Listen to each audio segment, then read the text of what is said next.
ઓમ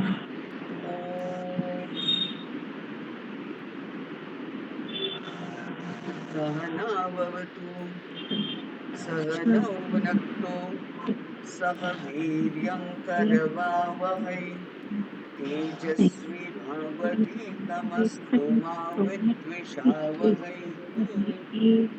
ઓમ શાંતિ શાંતિ શાંતિ.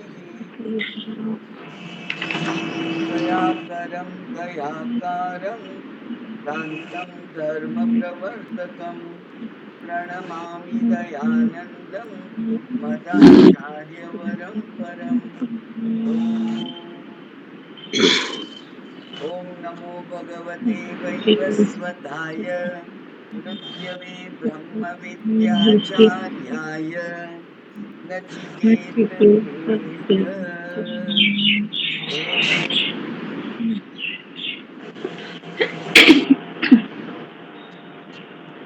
પ્રથમ અધ્યાયની તૃતીય વલ્લીનો 12મો મંત્ર આપણે કરવાનો છે અને એના માટે જે આગળના મંત્રમાં ગતિ શબ્દ વાપરેલો એના માટે શંકરાચાર્યજીએ એક નાનું ભાષ્ય લખ્યું છે. ગઈ વખતે આપણે વાંચ્યું હતું, આપણે આજે એનું રિવિઝન કરીએ. કારણ કે ગતિ શબ્દ હંમેશા મુસાફરીથી એક જગ્યાએથી બીજી જગ્યાએ જઈએ એને જ ગતિ કહેવાય છે, એ નાની હોય કે મોટી હોય. આપણા ડ્રોઈંગ રૂમમાંથી રસોડામાં જઈએ એ પણ ગતિ છે. સોસાયટીમાં બહાર ફરીએ એ પણ ગતિ છે, અને રણછોડરાયના દર્શન કરવા જઈએ એ પણ ગતિ છે.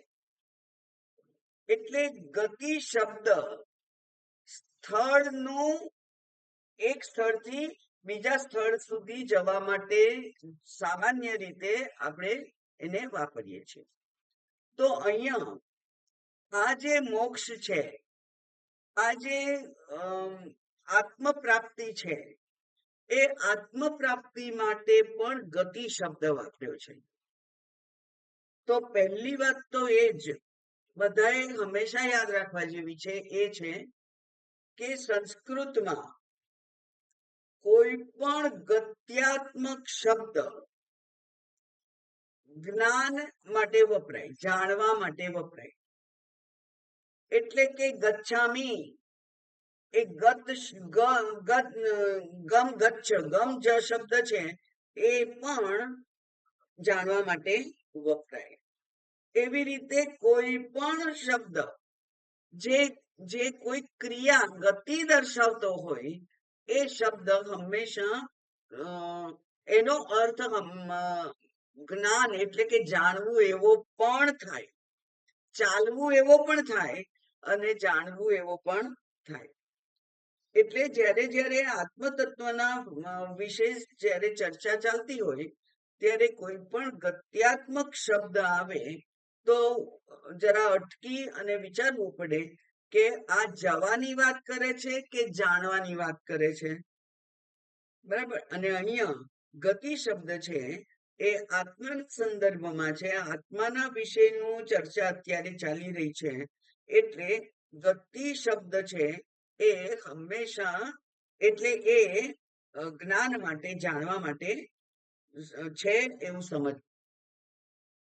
અચ્છા, બીજી વાત કે આ જે આત્માનો સંદર્ભ છે ત્યાં ગતિ શબ્દ, જાણવું એ શબ્દ એટલા માટે પણ એ જાણવું થાય છે કારણ કે આત્માને પ્રાપ્ત કરવા માટે કોઈ આ એક સ્થળથી બીજા સ્થળે જવું પડતું નથી. જેમ રણછોડરાયના દર્શન કરવા માટે અહીંથી ડાકોર જવું પડે, પણ આ આત્માને જાણવા માટે અહીંયા ક્યાંય જવાનું નથી. એટલે કે સ્થળમાં કોઈ જેને કહેવાય ડિસ્ટન્સ, અંતર માટે અંતર અહીંયા સંદર્ભ નથી, અંતર છે નહીં.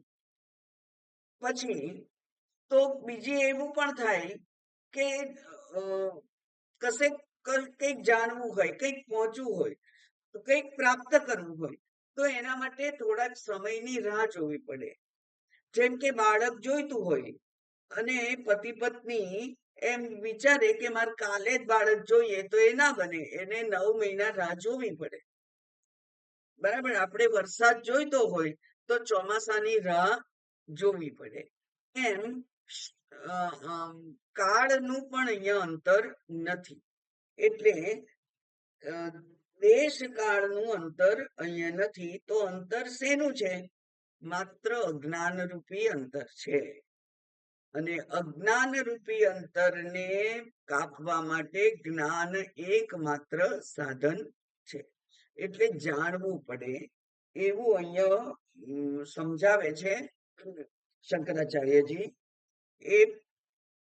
એ ફકરો આપણે કરેલો, એને ખાલી આપણે યાદ કરવા માટે ફરીથી એનું ઉચ્ચારણ હું કરું છું. પછી તરત જ 12મો મંત્ર આપણે આગળ જોઈશું. નનુ. નનુ એટલે પૂર્વ પક્ષી. પૂર્વ પક્ષી પ્રશ્ન પૂછે છે. શાસ્ત્રમાં, ઉપનિષદોમાં પૂર્વ પક્ષી હોય કે ના હોય, પણ શંકરાચાર્યજી પૂર્વ પક્ષીને હંમેશા લાવે છે. પોતે જ પૂર્વ પક્ષી બની જાય, પ્રશ્ન પૂછે અને એ પ્રશ્નનો જવાબ પોતે જ આપે એવું પણ બને છે. સામાન્ય રીતે જ્યારે પણ કોઈ મહાત્મા આપણે ત્યાં આવે અને આપણે એમને કહીએ કે કંઈક કહો, એટલે એમ કે કંઈક પૂછો, કારણ કે હવે શાસ્ત્ર તો આવડું મોટું છે, શું કે, એટલે કંઈક પૂછો. આપણને પ્રશ્ન પૂછતા ના આવડે તો એ પોતે પ્રશ્ન પૂછે. પોતે પ્રશ્ન પૂછી કે સામાન્ય રીતે માણસોના બુદ્ધિમાં કેવા કેવા પ્રશ્નો હોય છે, કેવી કેવી ગેરસમજ હોય છે, એના વિશેનો કોઈ પ્રશ્ન પોતે જ ઊભો કરે અને પછી પોતે એનો જવાબ આપે. એ પ્રમાણે શંકરાચાર્યજી, એટલે કે આ બધું શંકરાચાર્યજીએ જ આ આચાર્યોને શીખવાડેલું છે. એક આચાર્યએ બહુ સરસ કહેલું. એમણે એમ કહ્યું કે હું જે કંઈ બોલું છું એમાં મારું મૌલિક કશું નથી. તમે એમ ના વિચારશો કે ઓ માતાજી તો બહુ હોશિયાર ને બહુ કંઈક સરસ પ્રવચન કરે, સ્વામીજી તો બહુ સરસ પ્રવચન કરે. કોઈનું કશું પણ મૌલિક નથી. શાસ્ત્રમાં જે લખેલું છે એ જ બોલે છે. બોલવાની માત્ર પદ્ધતિ જુદી હોય. બાકી એ તમિલમાં ભણાવે, તેલુગુમાં ભણાવે, બંગાળીમાં ભણાવે કે ગુજરાતીમાં ભણાવે કે ઇંગ્લિશમાં ભણાવે, બોલવાનું છે એક જ. ભાષા ગમે તે હોય, શબ્દો ગમે તે હોય, એના ઉચ્ચારણ કરવાની રીત ગમે તે હોય, એને એ વિષયને ઉદ્ઘાટિત કરવાની એની રીત જુદી હોય, પણ એ બધું ખરેખર તો શાસ્ત્રનું જ છે. એટલે શાસ્ત્ર નો વ્યાસોચ્છિષ્ટ સર્વમ શાસ્ત્રમ એવું કહેવાય છે કે આખું બધું શાસ્ત્ર શું કેવું છે, તો કે વ્યાસ ઉચ્છિષ્ટમ, વ્યાસજીનું જે એઠું છે એવું આખું શાસ્ત્ર છે. એટલે અમે એઠું જ ખાઈએ છીએ, અમારું મૌલિક કશું છે નહીં. એટલે નનું એટલે પૂર્વ પક્ષી. ગતિશ્ચેત આગત્યાપી ભવિતવ્યમ. બરાબર. એ કે છે તમે ગતિ કહેતા હો, જો તમે ગતિ, ચેત એટલે જો તમે ગતિની વાત કરતા હો એટલે કે જાય છે, તો પાછા આવવાનું પણ થાય જ ને. એટલે કે જે જાય એ પાછો આવે. ગતિનો સંદર્ભ હોય તો આપણે ડાકોર જઈએ તો ડાકોર થી પાછા આવવાનું બને. એમ જો ગતિશ્ચેત, ગતિ હોય તો અગતિ કે આગતિ પણ હોય જ, પાછું આવવાનું પણ હોય જ. અને એટલા માટે યસ્માત ભૂયો ન જાયતે, એવું તો તમે આગળ જ કહ્યું કે જે જાણે છે એ વારંવાર જન્મતો નથી, પાછો આવતો નથી. હવે તમે જે શાસ્ત્ર જ કે છે કે જે જાય છે પાછો, જે જાણે છે પાછો આવતો નથી, જે આત્માને જાણે છે એ ફરીથી જન્મ લેતો નથી, એવું શાસ્ત્ર જ કે છે. તો તમે જવાની વાત કેમ કરો છો, ગતિની વાત કેમ કરો છો? ગતિ પાછું તો આ ગતિ હોય જ. એટલે શંકરાચાર્યજી કે છે ન એષ દોષ, આ દોષ નથી. તો શું છે? તો કે છે સર્વસ્ય પ્રત્યાગાત્મત્વાત અવગતિ એવ. કારણ કે આ બધાને આત્મા મળેલો જ છે. પ્રાપ્ત ક્યાં કરવાનું છે? આ શરીર તો જડ છે. એ જડ શરીરને ચેતનવાન બનાવનાર ચૈતન્ય તો બધાને મળેલું જ છે. એટલે પ્રત્યેગાત્મા રૂપે દરેકનો આત્મા, દરેકનો આજે જેને કહીએ છીએ જીવાત્મા, અંતર્યામી રૂપ, એ આત્મા તો મળેલો જ છે બધાને, સર્વસ્ય બધાને મળેલો જ છે. એટલા માટે એને પણ બધાને ખબર નથી. બધાને છે આત્મા મળેલો છે, પણ એ આત્માની અગત્યતા કોઈ જાણતું નથી. કારણ કે પ્રત્યેક જીવની દ્રષ્ટિ આ શરીરમાં જોડાયેલી રહી ગયેલી છે. જન્મોથી શરીર માટે જ વિચારો કરેલા છે. શરીરની સાથે જ જેણે જોડાણ પોતાનું કરી લીધેલું છે, માની લીધેલું છે, એવી એની દ્રષ્ટિ થઈ ગઈ છે. એટલે એ પોતે જ આત્મ સ્વરૂપ હોવા છતાં પણ એની દ્રષ્ટિ શરીર ઉપર હોવાને કારણે આત્માને એ જાણી શકતો નથી. જેવી રીતે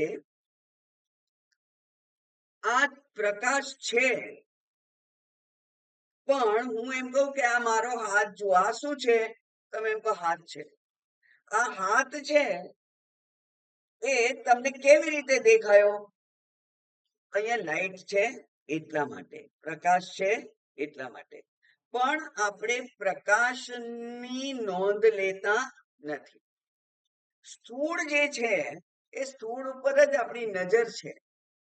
પણ જે સર્વવ્યાપી પ્રકાશ છે, અહીંયા લાઈટ હોય કે ના હોય, સૂર્યની લાઈટ તો અત્યારે છે જ, દિવસ છે.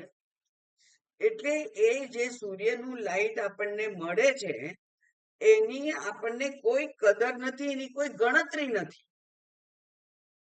એટલા માટે સૂર્યના પ્રકાશની નોંધ જ નથી લેવાતી. બધું દેખાય છે કારણ કે મારી આંખ સારી છે, અહીંયા વસ્તુઓ છે, વસ્તુ નથી એ બધું મને દેખાય છે. એટલે વસ્તુ સ્થૂળ જે છે એના ઉપર જ મારી નજર છે. એવી રીતે આ શરીર જે સ્થૂળ ઢાંચો છે, સ્થૂળ જે ફિગર છે, એના ઉપર જ મારી દ્રષ્ટિ ટકી ગયેલી છે જન્મોથી. એટલા માટે આ આત્મ ચૈતન્ય હું જ છું એવું જાણવા છતાં પણ માણસો એની નોંધ લેતા નથી. હું ઉમેરું એમાં થોડું, જે વસ્તુ મફત મળે ને એની કોઈ કિંમત ના હોય. જેમ કે ઓક્સિજન વગર આપણે જીવી ના શકીએ, પણ એ ઓક્સિજનનું બિલ ભગવાન આપણને નથી મોકલતા. એટલે ઓક્સિજનની કોઈ કિંમત નથી. કોરોનામાં ઓક્સિજનની કિંમત ખબર પડી ગયેલી, બોટલમાં ભરેલું આવે એની. મળે ના મળે, લાઈનો, કાળા બજાર, બધું થયેલું. પાણી,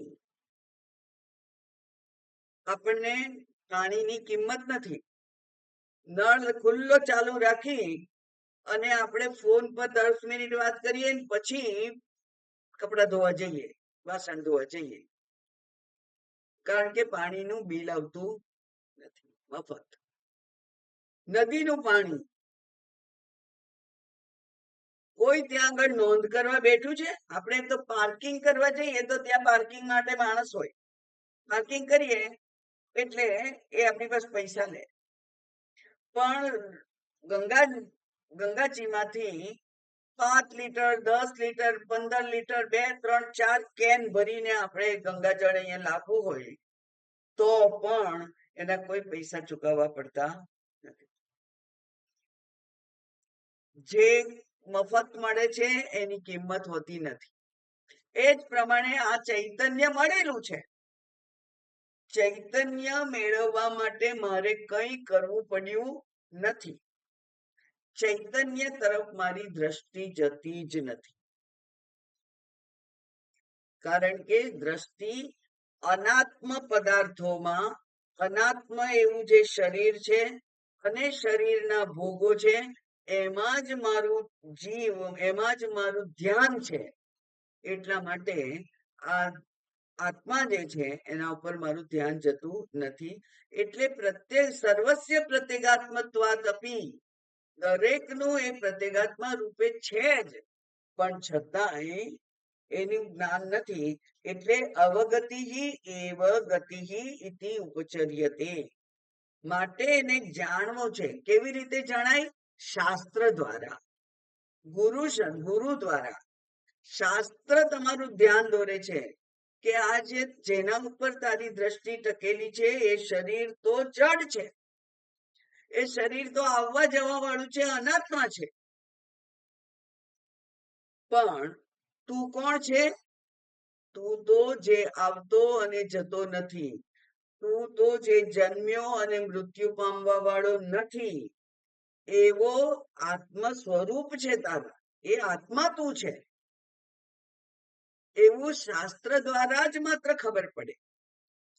એટલે એને અવગતિ એવ, અવગતિ એટલે જાણવું, જ્ઞાન. જ્ઞાન છે એને જ ગતિ એવા શબ્દ વડે ઉપચાર માત્ર છે, કંઈક તો કહેવું પડે. અને એટલા માટે અવગતિ શબ્દ એ ગતિ દ્વારા વ્યક્ત થાય છે.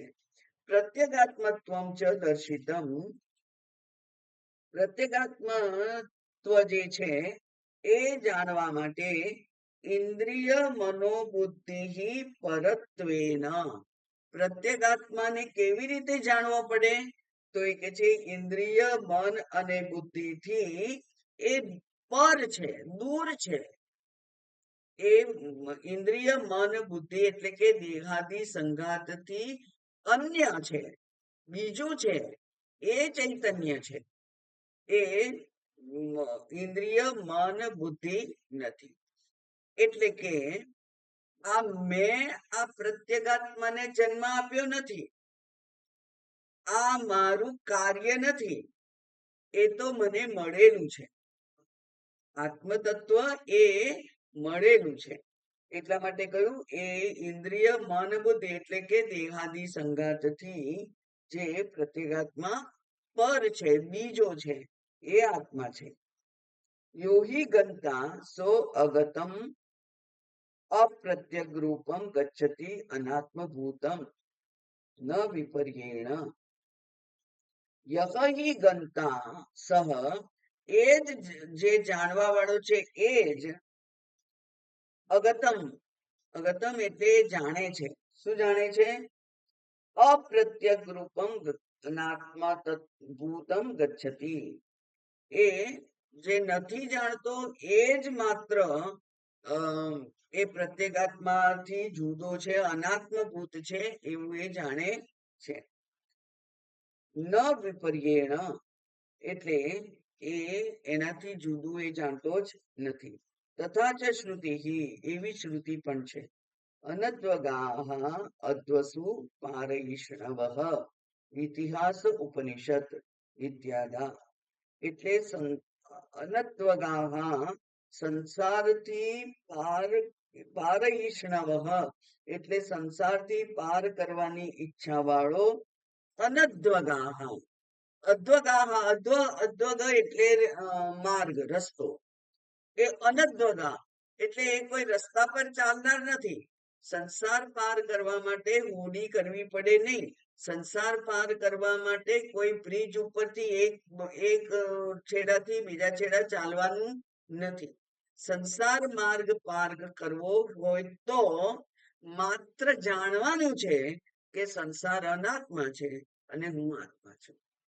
બસ એ અનાત્મ સ્વરૂપે, અનાત્મ રૂપે એને માત્ર જાણવાનો છે. અનાત્મ ભૂતમ અપ્રત્યગ રૂપમ, એ અનાત્મભૂત છે, એ આત્મા નથી, પ્રત્યેગાત્મા નથી, એવું માત્ર એને જાણવાનું છે, એવું એક એ પણ છે. એટલે કે કોઈ માર્ગથી સંસાર પાર કરવાની ઈચ્છા વાળો તો ખરેખર અજ્ઞાની છે.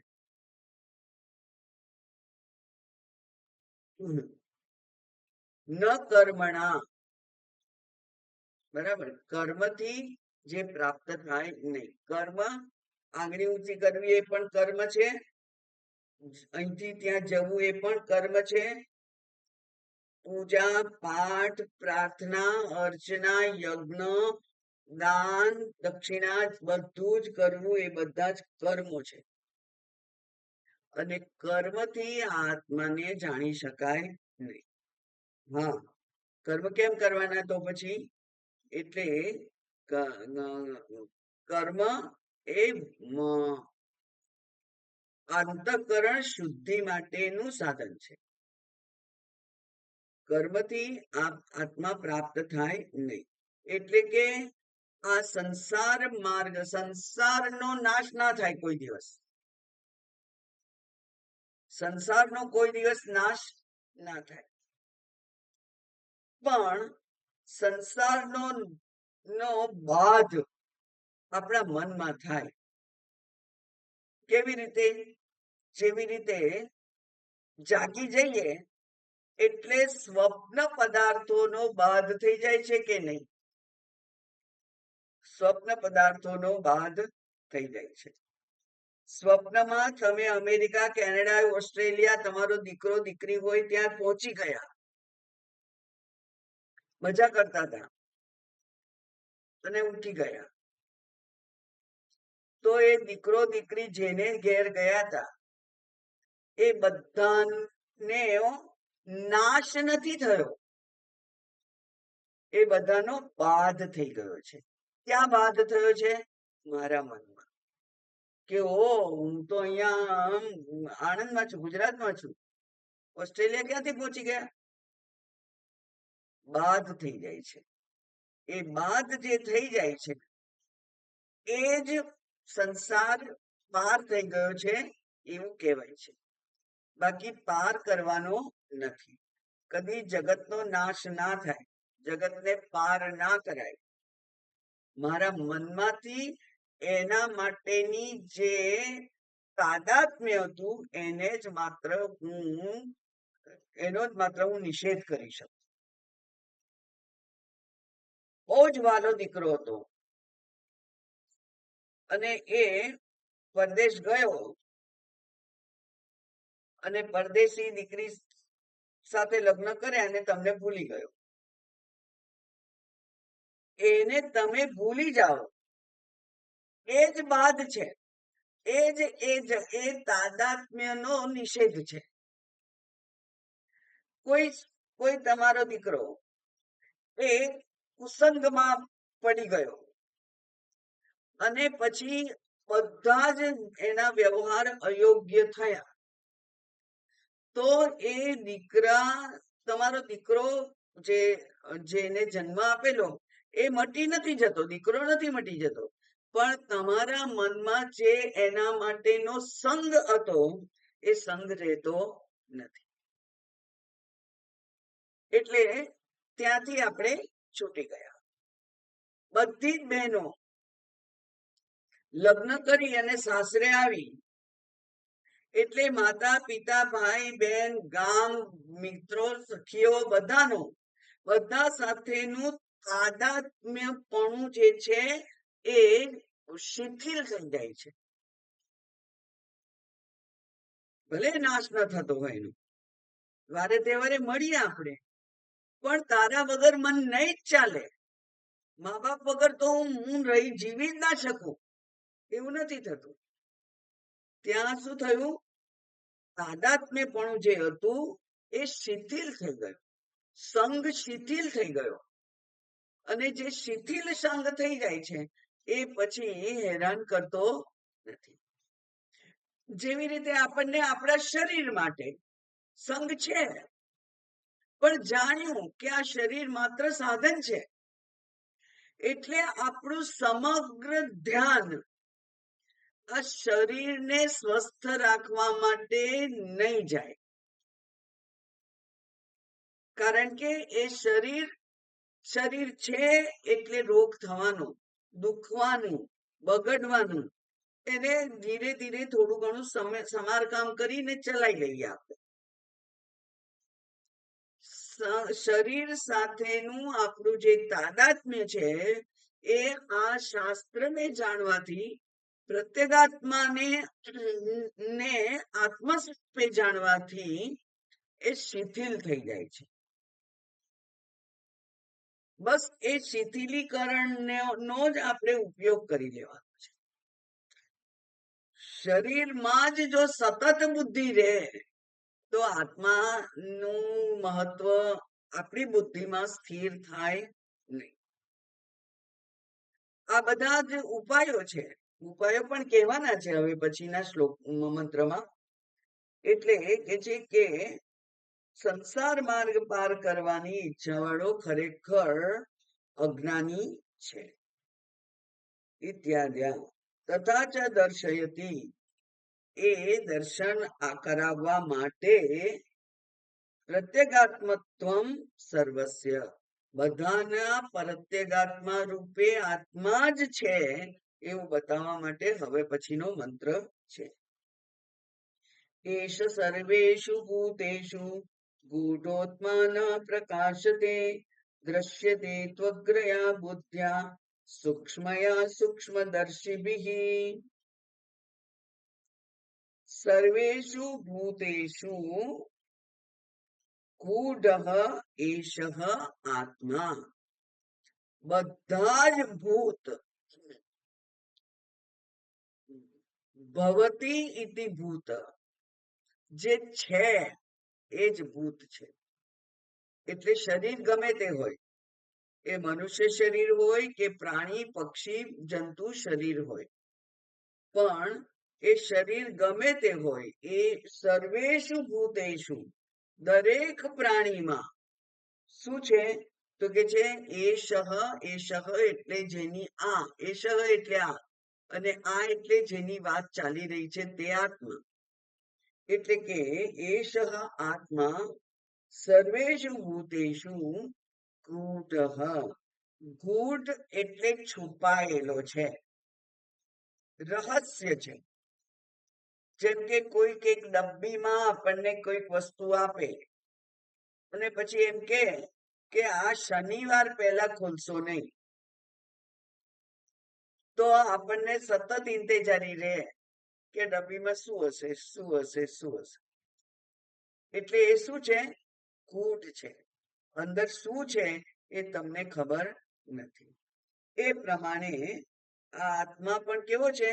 બધાનામાં એ રહસ્ય છે, એ સંતાયેલો છે. અતઃ માટે ન પ્રકાશતે, કારણ કે ઉપર કહેલું છે ન પ્રકાશતે, તો એ પ્રકાશિત નથી. બધાનામાં એ પ્રકાશિત થતો નથી. છે તોય પ્રકાશતો નથી, તો એનું તેજ ઓછું હશે? ના, એનું તેજ ઓછું ના હોય. જેમ કે વાદળ આવે અને સૂર્ય ઢંકાઈ જાય, તો સૂર્યનું તેજ ઓછું નથી થઈ જતું, પણ એ વાદળ મારી દ્રષ્ટિ વચ્ચે પડદો બને છે. સૂર્ય અને મારા ચક્ષુરેન્દ્રિય એની વચ્ચેના પડદા રૂપ બની જાય છે વાદળ. એટલે મારી દ્રષ્ટિને ઢાંકી દે છે, સૂર્યને ઢાંકી શકે નહીં. સૂર્ય પ્રખર તેજસ્વી છે, આખા સૃષ્ટિને, આખા વિશ્વને પ્રકાશિત કરે છે એક સાથે. એટલો બધો પ્રકાશ છે એનો. એક વખત ઉદિત વદનાનંદજીએ આ આત્માનું વર્ણન કરતા શીખવાડેલું. બહુ ગમી ગયેલું મને, કારણ કે ત્યારે તો હું માત્ર શરૂઆત કરેલી મેં. એટલે કે છે કે શું છે તો કે છે કે આપણે આ સૂર્ય જે છે એને આવડો નાનકડો દીવો લઈને આમામ આમામ કરી અને બતાવીએ કે હું તારી આરતી ઉતારું છું. હવે આ દીવાનું તેજ વધારે છે કે સૂર્યનું તેજ વધારે છે? સૂર્યનું તેજ વધારે છે, પણ તોય એ સૂર્યને આપણે એની પ્રાર્થના કરવા માટે, એના અનુગ્રહ પ્રાપ્ત કરવા માટે એની પૂજા કરીએ ત્યારે નાનકડો અમસ્તો દીવો બતાવીએ છીએ. એવી જ રીતે આ જે આત્મ ચૈતન્ય છે એ આત્મ ચૈતન્યનું નો તેજ તો કેટલું બધું છે. એ આત્મ ચૈતન્યનું તેજ જે છે એની પૂજા કરવા માટે પરમાત્મા, જેને આપણે વિગ્રહ રૂપે આપણા મંદિરમાં રાખીએ છીએ, એ પણ એ જ ચૈતન્ય આત્મા છે, એટલો તેજસ્વી છે. એને પણ આપણે આમાં નાનકડો દીવો લઈને બતાવીએ કે આ દીવા વડે હું તારું પૂજન કરું છું. એટલે એ હશે ને કે હું તો કેવો તેજસ્વી અને તું આ દીવો કેવો આવડો અમસ્તો છે, હમણાં બુજાઈ જશે. એનાથી મને તું ઓળખવા માંગે છે, એનાથી તું મને જોવા માંગે છે. એને જોવા માટે કોઈ બીજા તેજની જરૂર નથી. બીજું એ તેજ છે એટલે મને દીવો દેખાય છે. બરાબર? એ તેજ છે એટલે આ ચક્ષુરેન્દ્રિય જોવા માટે સમર્થ છે અને મને દીવો દેખાય છે. દીવાથી એ નથી દેખાતો, એના તેજથી દીવો દેખાય છે. એ જે જ્યારે સમજીએ ત્યારે કે છે કે આ આત્મા જે છે એના તેજ વડે આ સમગ્ર સૃષ્ટિ જે છે એ તેજોમય છે, એ તેજસ્વી છે, એને દેખાય છે, એ જોઈ શકીએ છીએ આપણે. પણ આપણને થાય કે આ મારી દ્રષ્ટિ છે એટલે મને ભગવાન દેખાય છે, ભગવાન છે એટલે દ્રષ્ટિથી દેખાય છે, એવું સમજતા નથી. એટલા માટે કે છે કે આ ગૂઢ આત્મા છે અને ન પ્રકાશતે. ન પ્રકાશતે ની વાર્તા આપણે હમણાં ભાષ્ય જોઈશું ત્યારે જોઈશું. પણ ત્યાં કે છે કે એ આત્મા જે છે એ પ્રકાશતો નથી. કોના માટે એ પછી જોવાનું છે. અને કોના માટે પ્રકાશિત થાય છે? તો કોના માટે પ્રકાશિત થાય છે? દ્રશ્યતે તુ અગ્રયા બુદ્ધ્યા, જેની બુદ્ધિ એકાગ્ર છે. અગ્રયા બુદ્ધ્યા, જેની બુદ્ધિ એકાગ્ર છે અને કેવી છે? સૂક્ષ્મયા, સૂક્ષ્મ છે. એવી સૂક્ષ્મ દ્રષ્ટિ વાળા, એકાગ્ર દ્રષ્ટિ વાળા. સૂક્ષ્મ કોને કહેવાય? જે સૂક્ષ્મ વસ્તુને જોવા માટે સમર્થ છે એવી દ્રષ્ટિ. સ્થૂળ વસ્તુઓને જોવા માટે આ ચક્ષુરેન્દ્રિય છે, પણ એ ચક્ષુરેન્દ્રિયની પાછળ જે ચૈતન્ય છે એ ચૈતન્યને જોવા માટેની બુદ્ધિ એ એકાગ્ર હોવી જોઈએ. આમ તો વેર વિખેર છે આપણી બુદ્ધિ. વિષયોમાં 5 પ્રકારના વિષયોમાં એ એટલી બધી વ્યસ્ત છે કે એ બુદ્ધિ આ ચૈતન્યને જોવા માટે જાણે કે ફ્રી જ નથી. એની પાસે સમય નથી, એની પાસે દ્રષ્ટિ નથી. એટલે એ કેવું છે? તો એ કે છે કે એ સૂક્ષ્મયા એટલે સૂક્ષ્મ દ્રષ્ટિ વડે સૂક્ષ્મદર્શી બી એષઃ પ્રકાશતે. આ આત્મા એના માટે પ્રકાશિત થાય જેની સૂક્ષ્મ દ્રષ્ટિ નથી, એના માટે પ્રકાશિત થતો નથી. એટલે હમણાં જ આપણે જોયું કે આપણું બુદ્ધિ, આપણું મન હંમેશા સુખ ક્યાંથી મળશે એની શોધમાં જ હોય. જેમ કે કોઈક જગ્યાએ મેળામાં આપણી સાથે જે હતું એ થોડુંક છૂટું પડી ગયું અને આપણે બેબાકડા થઈ અને એને શોધવા માટે દોડીએ, પ્રયત્ન કરીએ, આમ તેમ આમ જોઈએ તેમ જોઈએ. આમ તેમ જોવામાં આપણા ગુરુજી આપણા આંખ પાસેથી પસાર થાય તોય ખબર ના પડે. કેમ? કારણ કે આપણી દ્રષ્ટિ કોને શોધતી હતી? જે મારાથી છૂટું પડી ગયું છે એને શોધતી હતી. એને જ જોવા માટે આપણે વ્યાકુળ હોઈએ તો બીજું ગમે તે વસ્તુ હોય એના ઉપર આપણી દ્રષ્ટિ જતી નથી. એટલે આ સુખ પાછળ જ સુખ, કઈ વસ્તુ, કયો પદાર્થ મને સુખ આપશે એ જ જોવા માટે જો આપણે હંમેશા તલપાપડ હોઈએ, વ્યાકુળ હોઈએ, તો એમાં જ આપણું મન પરોવાયેલું રહે. અને એટલે એવું જે મન છે, એવી જે બુદ્ધિ છે, એ આત્મતત્વને જોવા માટે સક્ષમ છે જ નહીં. એટલા માટે આપણે પેલા કાશી પંચકમાં જોયું હતું કે મનોનિવૃત્તિ પરમોપશાંતિ સા કાશિકા. એ જ કાશિકા છે, એ જ તત્વ છે. કોણ? તો કે છે મનોનિવૃત્તિ. મન આ વિષયો, 5 પ્રકારના વિષયો જેમાંથી સુખ મળશે એવી ભ્રાંતિ મને હંમેશા છે, એને જ જો જોવા માટે મારું મન પ્રવૃત્ત હોય તો મને એ આત્મતત્વ પ્રાપ્ત થતું નથી.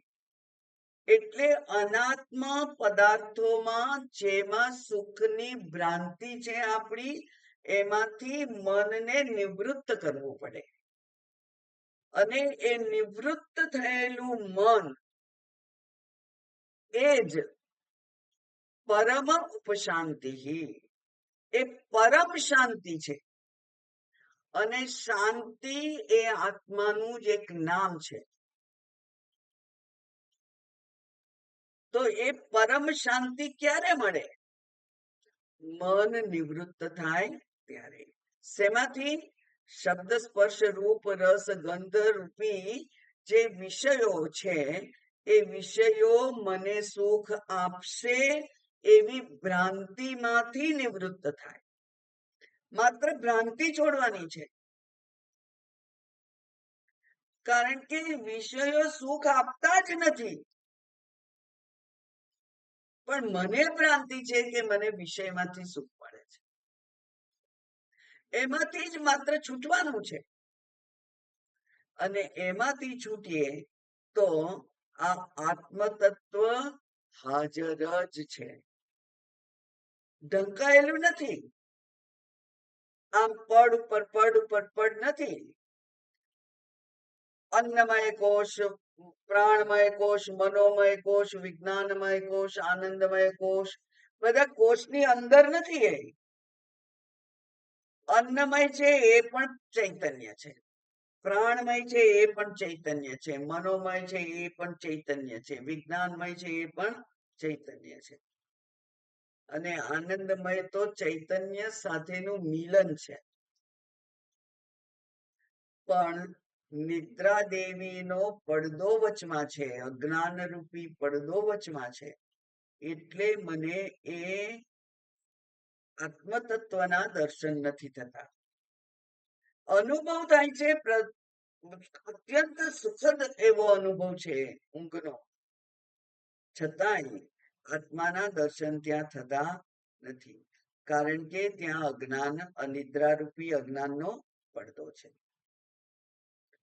એવું અહીંયા કોને આ આત્માના દર્શન થાય અને કોને ના થાય, કોના માટે એ ન પ્રકાશિત નથી અને કોના માટે એ પ્રકાશિત છે, એવું જે સ્પષ્ટ કરે છે એવો આ મંત્ર છે.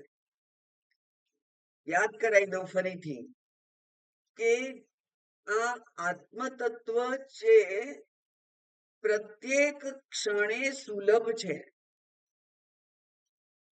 એની વાત શાસ્ત્ર પછી કરે હંમેશા. પણ કોને નથી દેખાતો એની વાત પહેલા કરે. અનાત્માની વાત હંમેશા પહેલા થાય, પછી આત્માની વાત થાય. કારણ કે અનાત્મામય આપણું જીવન છે. અજ્ઞાન છે ત્યાં સુધી આપણું જીવન, આપણું મન કેવું છે? અનાત્મમય છે. અનાત્મામાં ઊંડે ઊંડે ખૂંપી ગયેલું છે.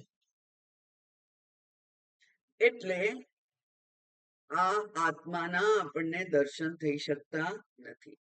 માટે જે સફાઈ કરવાની છે, નિષેધ કરવાનો છે, એની વાત શાસ્ત્ર હંમેશા પહેલા કરે છે, અને પછી એ અનાત્મામાંથી જો મારું મન નિવૃત્ત થઈ ગયું તો આત્માને જોવા માટેનો તો કોઈ પ્રયત્ન જ ના કરવો પડે.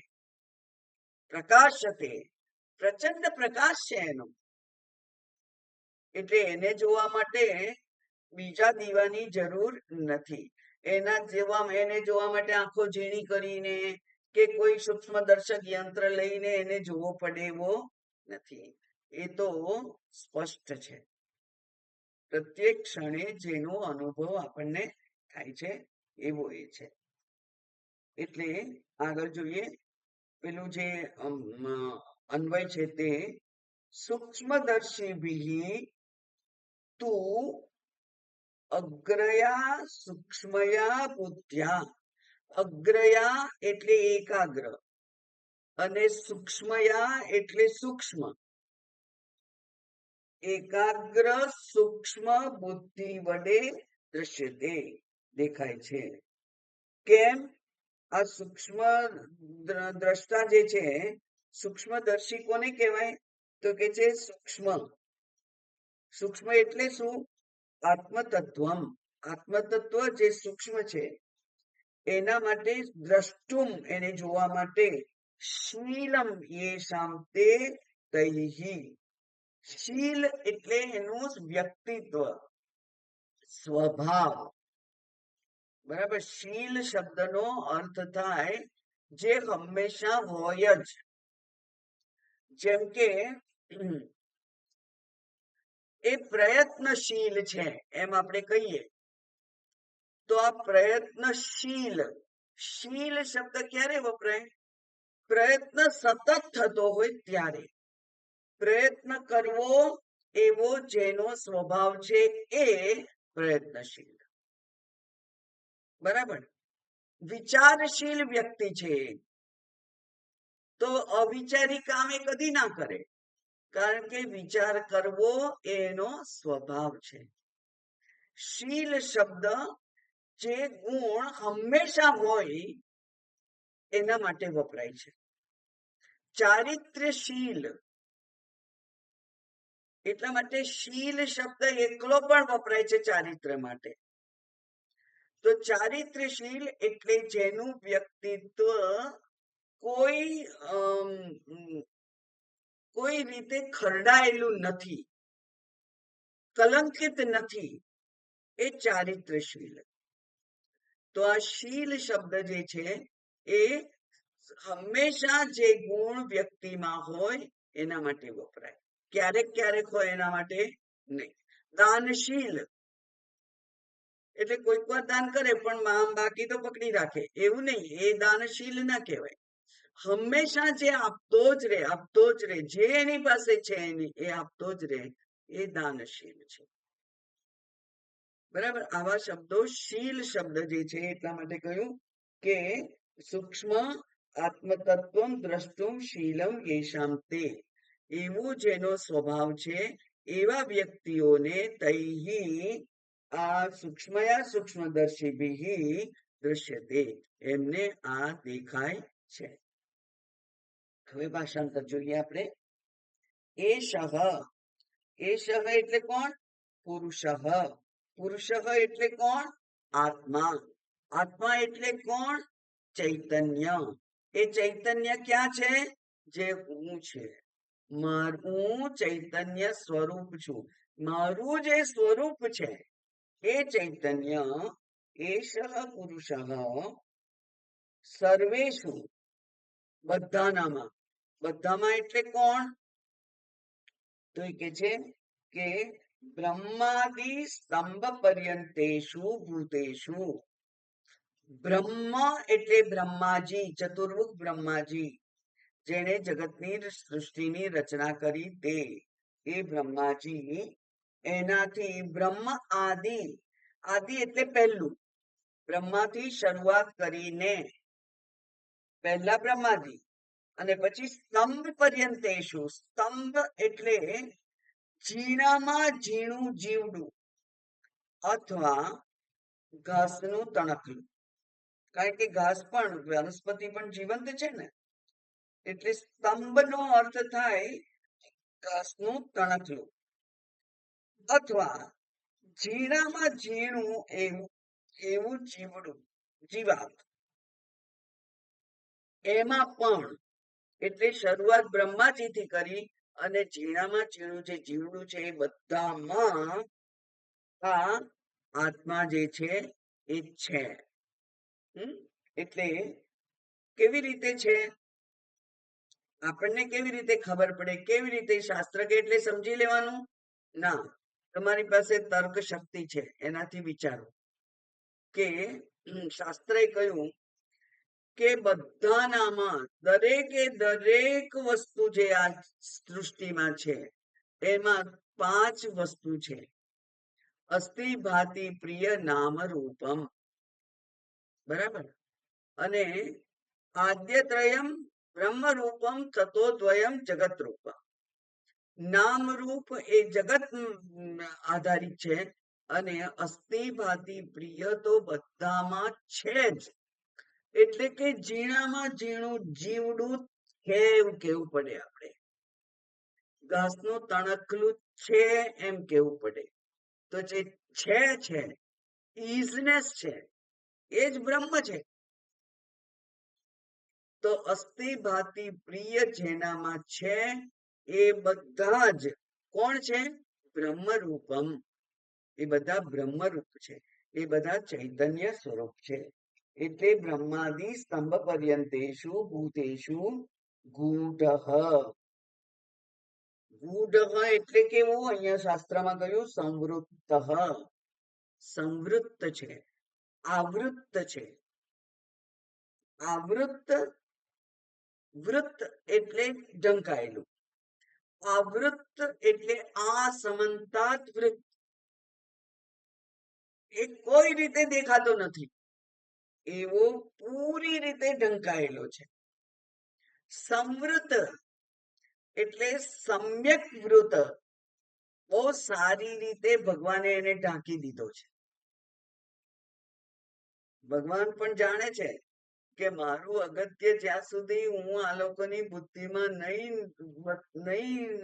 બતાવું ત્યાં સુધી એ મારા શરણે આવવાના નથી. કારણ કે કોના શરણે છે, માયાના શરણે છે. માયાના શરણે જે છે એ આ પુરુષના શરણે નહીં આવે, એટલા માટે પોતાને પ્રકાશિત નથી રાખ્યો, રહસ્ય રાખ્યું છે. મેં હમણાં જ કહ્યું કે એક ડબ્બીમાં કોક આપી ગયું હોય કંઈ અને પછી કે શનિવારે ખોલજો, તો 5 દિવસ સુધી આપણું આ ઊંચા નીચા થઈ જઈએ કે આમાં શું હશે, શું હશે, શું હશે. ભગવાને પણ પોતાના સ્વરૂપને ઢાંકી રાખ્યું છે, બધાના માટે એ અવેલેબલ નથી. એટલે ઇઝીલી પિકઅપ એન્ડ ગો એવું નહીં, તમારે મહેનત કરવી પડે, વિચાર કરવો પડે, શાસ્ત્ર પાસે જવું પડે, ગુરુને શરણે જવું પડે, ગુરુની સેવા કરવી પડે, શાસ્ત્ર સેવા કરવી પડે, બ્રહ્મચર્યનું પાલન કરવું પડે, એવું આગળ કહેલું હતું આગળના જ મંત્રોમાં કે બ્રહ્મચર્ય એટલે આશ્રમમાં જેવી રીતે રહેતા હોય, ખાવાનું, પીવાનું, રહેવાનું, સુવાનું, ઉઠવાનું, કામ કરવાનું, બધું જ આશ્રમમાં આચાર્યના સલાહ પ્રમાણે, સૂચના પ્રમાણે, આદેશ પ્રમાણે કરવું પડે. અને એવું બધું 12 વર્ષ સુધી, એમ કહેવાય છે 12 વર્ષનું ગુરુકુળવાસ હોય. એ 12 વર્ષ સુધી તમે એ ગુરુકુળમાં શરણાગત થઈને રહો, ત્યારે તમને આ આત્માની સમજ આપે એવું ગુરુ કરે છે. એટલે 12 વર્ષ સુધી સેવા કરવાની, અને પછી એક ક્ષણમાં કહી દે તત્વમસી, અને તમે આ જગતના રાજા બની જાઓ, ત્રિલોકના રાજા. રામતીર્થજી કહેતા હતા કે હા, હું તો રામ છું. કોણ? ત્રિલોકની રાજા છું. ત્રિલોકનો રાજા કોણ હોય? જ્ઞાની જ હોય, જેને તમારા પાસેથી એક તણખલાની પણ અપેક્ષા નથી. દુનિયા પાસે એને એક તણખલાની અપેક્ષા નથી. કારણ કે ભગવાને કહેલું છે કે જ્ઞાની હોય એનું શું છે? યોગક્ષેમ વહામ્યહમ. મારી પાસે જે નથી એ ભગવાન મને આપશે, અને જે છે એનું ભગવાન રક્ષણ કરશે. તો દુનિયા પાસેથી મારે શું જોઈએ? મારે કઈ જોઈતું નથી દુનિયા પાસેથી. એટલે કે હું તો કોણ છું? ત્રિલોકીનો રાજા છું. એવું કોણ કે? રામતીર્થ જેવા જ્ઞાની કે. એટલા માટે એ કેવો છે? તો એ કે છે કે એ કોઈના ઉપર નિર્ભર નથી, એવું છે. એવું પણ જો માયાના સકંજામાં આવી જઈએ તો માયા પછી કોઈને છોડતી નથી. એટલે એ માયા, મારે આ જોઈએ, મારે આ જોઈએ, મારે આ જોઈએ, મારે આ જોઈએ, મારી પાસે આ નથી, મારી પાસે આ નથી, ચાલુ જ રહે, અને તમને દોડતા જ રાખે. થોડીક વાર માટે આનંદ થાય, પાછું આનંદ જતો રહે. થોડીક વાર માટે થાય, પાછો એ જતો રહે. બસ એવા ફ્લક્ચ્યુએટિંગ લાઇટમાં જ આપણે કાયમ રહીએ. વિચાર કરો, તમે કલ્પના કરવાની, આવા બધા વિચારો સારા સારા આપતા હોય છે પ્રવચનમાં જ. લાઇટ ફ્લક્ચ્યુએટ થયા જ કરે, થયા જ કરે, થયા જ કરે. તો તમને ગમે? આપણે એમાં ઇરિટેટ થઈ જઈએ છીએ કે નહીં? પછી એમ કહીએ બંધ કરી દો હમણાં થોડી વાર માટે. કારણ કે ફ્લક્ચ્યુએટ થાય એ આપણને ગમતું નથી. તો આ સુખ પણ કેવું છે? આવે છે જતું રહે છે, આવે છે જતું રહે છે, આવે છે જતું રહે છે. પણ એનાથી માણસો થાકતા નથી, કારણ કે માયાનું પકડ છે ત્યાં. એ માયા પોતાની પાસેથી છોડતી નથી. એનો બહુ સરસ એક વિચાર છે, શાસ્ત્રે કહેલો છે કે જો તમે જ્ઞાન માર્ગે આગળ ચાલવા માંગતા હો અને પોતાના ચૈતન્ય સ્વરૂપને ઓળખવા માંગતા હો, તો તમારે બધા જ કર્મોમાંથી નિવૃત્ત થવું પડે કે નહીં? બધા જ કર્મોમાંથી નિવૃત્ત. એટલે યજ્ઞ કર્મ તમે કરતા હો તો પછી અગ્નિ અને અગ્નિ દ્વારા ઇન્દ્ર વગેરે કોઈ દેવતાઓને એમનું પાથું મળે નહીં, ભાગ મળે નહીં.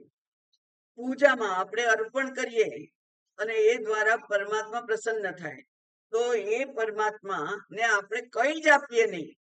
ફૂલ ના આપીએ, દીવો ના કરીએ, ધૂપ ના કરીએ, નૈવેદ્ય ના કરીએ, તો એ દેવતાઓ જે છે એ દેવતાઓ ભૂખે મરી જાય. અને એટલે દેવતાઓ હંમેશા જ્ઞાન માર્ગમાં વિઘ્ન નાખતા હોય છે. એટલા માટે કે જો તમે જ્ઞાની થઈ જાઓ તો તમે પછી એમની કોઈ સેવા પૂજા કરો નહીં, કઈ અર્પણ ના કરો. એટલે દેવતાઓ વિઘ્ન નાખે. જ્ઞાની ના થવો જોઈએ કોઈ, પણ એ દેવતાઓને પણ અવગણીને, વિઘ્નોને પણ અવગણીને જે વ્યક્તિ આ શાસ્ત્રને, આત્માને જાણવા માટે પ્રયત્ન કરતો જ રહે, એ જ અંતે જીતે છે. એટલે આ કોઈ જે કર્મકાંડ હોય વગેરે, એ કર્મકાંડ વગેરેમાં આ દેવતાઓ વિઘ્ન નાખતા હોય છે, એટલે જ્ઞાન નથી થતું. જ્ઞાન આ અઘરું કેમ છે? કારણ કે દેવતાઓ એમાં વિઘ્ન નાખે છે. અને આપણે એવા જે જગત અંતર્ગત વિઘ્નો છે એનાથી ગભરાઈ જઈએ છીએ, અને ગભરાઈ જઈ અને આપણી સાધના છોડી દઈએ. સાધના છોડી દઈએ તો પછી જ્ઞાન પ્રાપ્ત થાય.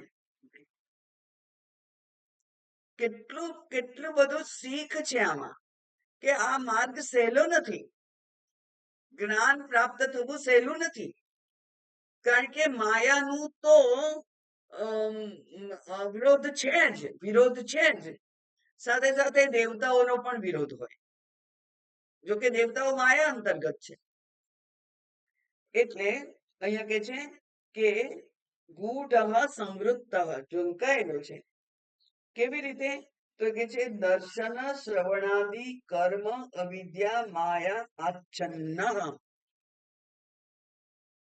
દર્શન શ્રવણ વગેરે, જોવું સાંભળવું વગેરે જે કર્મ કરીએ છીએ, એ કર્મ એટલે શું છે? તો કે છે અવિદ્યા છે.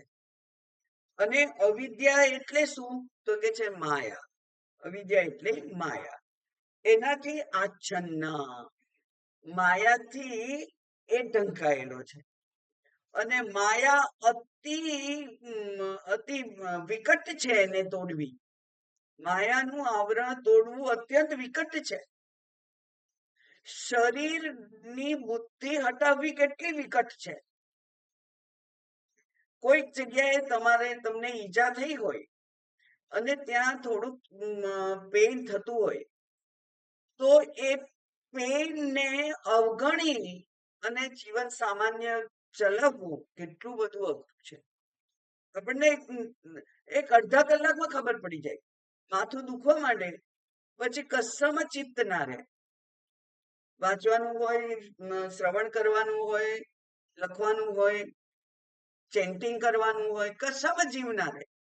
કેમ? માથું દુખે છે. તો શરીરમાં એક થોડોક વિકાર થાય તો પણ આપણે સ્વસ્થ બની જઈએ છીએ, અને જે કરવાનું છે એ નથી કરી શકતા. એ જ બતાવે છે કે માયાની પકડ કેટલી બધી સ્ટ્રોંગ છે. કઈ નથી કરી શકતા કે મારું થોડું માથું છે, માથું છે, હું તો આત્મા છું. કહી શકીએ છીએ આપણે? બહુ અઘરું છે. એટલા જ માટે, કારણ કે આપણે આ માયા શરૂઆત ક્યાંથી થાય? જેમ કહ્યું બ્રહ્માદિ સ્તંભ પર્યંતમ, એમ આપણે કેવું પડે શરીરાદિ સ્તંભ પર્યંતમ. માયાનું શરૂઆત છે આ શરીરથી, અને આખું જગત એ માયાનો જ વિસ્તાર છે. એ માયાના વિસ્તારમાંથી બચી અને આત્મ તત્વનો વિચાર કરવો અને એમાં નિષ્ઠા પ્રાપ્ત કરવી અત્યંત કઠિન છે. એટલા માટે અહીંયા કહ્યું કે દર્શન શ્રવણ વગેરે જે કર્મ છે એ કેવા છે? તો કે છે કર્મ એટલે જ અવિદ્યા. અવિદ્યાનું સંતાન છે કર્મ. અવિદ્યા કામ કર્મ, બરાબર? એટલે અવિદ્યાનું સંતાન છે કર્મ. અને અવિદ્યા એટલે શું? માયા. એટલે ઇન્દ્રિય ભોગ દ્વારા કામનાઓને સંતુષ્ટ કરવામાં જ આપણે વ્યસ્ત છીએ, અને એમાં જ આ આત્મા જાણે કે અંદર છુપાયેલો છે. આપણે ઉપર ઉપર આરોહણ કરીએ છીએ, પાછા પડીએ છીએ, આરોહણ કરીએ છીએ, પાછા પડીએ છીએ, અંદર જઈ શકતા નથી. કારણ કે એ પાછું મીઠું પણ લાગે છે. તમને પેલું વાત યાદ હશે કે કોઈ વ્યક્તિ ચાલતો તો અંધારું હતું અને કુવામાં પડી ગયો, પણ વચ્ચે પેલા ઝાડવા થયા હોય ને આજુબાજુમાં, એક ડાળખી એના હાથમાં આવી ગઈ, એટલે પકડી લીધી એને. એટલે કુવામાં પડી નથી ગયો, પણ કુવાની ઉપર એ નથી. નીચે જુએ છે તો બધા ઝેરી સાપ છે, અને ઉપર જુએ છે તો મધમાખીનો પૂડો છે. જરાક હાલશે ડાળી, મધમાખીઓ આવશે ને કરડશે. એવી જગ્યાએ ઉભેલો છે, જીવન મરણના વચ્ચે ઝોલા ખાય છે અને પેલા મધકુડામાંથી મધ ટપકે છે તો એ જીભ લાંબી કરી અને મધનો આનંદ લે છે. આપણી આવી જ સ્થિતિ છે. Between devil and deep C, એક બાજુ દાનવ છે, દૈત્ય છે, અને બીજી બાજુ ઊંડો કૂવો છે, મોટું સરોવર છે. શું કરવું? બંને બાજુ મૃત્યુ છે અને તોય આપણે આ જગતના પદાર્થોમાંથી જે આનંદ મળે છે એ લેવા માટે જાણે કે તલપાપડ છે, એમાંથી આપણને સમય મળતો જ નથી. અને કોઈ કહે તો આપણે એને એને તો બધા જે કોઈ ક્લાસ ભરવા આવે, જે કોઈ આવી રીતે બ્રહ્મચારી રૂપે જગતમાં ફરતો હોય, એને લોકો ગાંડો કહે છે કે આ જુવાની બધી વેસ્ટ કરે છે. એને ગાંડા કહે છે લોકો, કારણ કે પોતે હોશિયાર છે. શેમાં હોશિયાર છે? ખૂબ બધું કમાવામાં, ખૂબ સંપત્તિ ભેગી કરવામાં, શુભ સુખના સાધનો ભેગા કરવામાં આનંદ માણે છે, દેશ વિદેશ ફરે છે. એમ લાગે કે હું જ સફળ છું, આ દુનિયામાં સફળ તો હું જ છું. આ બિચારા પેલા સાધુ લોકો શું સમજે એમાં? એને તો એ બિચારા લાગે. ઊંધી વૃત્તિ છે, બિલકુલ ઊંધી વૃત્તિ છે. જે જગતના વિષયોમાં આનંદમાં દોડાયેલો રે એ સુખી, એ સફળ. અને જે બધું જ ત્યાગી અને સાધુ થઈ અને આત્મવિચાર કરવા માટે પ્રવૃત્ત થાય એ મૂર્ખ હોય. દ્રષ્ટિ જ ઊંધી છે. એટલા માટે આત્મા કેવો છે? સમૃદ્ધ છે. આગળનું આપણે આવતીકાલે વિચાર કરીશું. ઓમ પૂર્ણમદ પૂર્ણમિદમ પૂર્ણાત પૂર્ણમુદચ્યતે પૂર્ણસ્ય પૂર્ણમાદાય પૂર્ણમેવાવશિષ્યતે. ઓમ શાંતિ શાંતિ શાંતિ. ઓમ શ્રી ગુરુભ્યો નમઃ. હરિ ઓમ.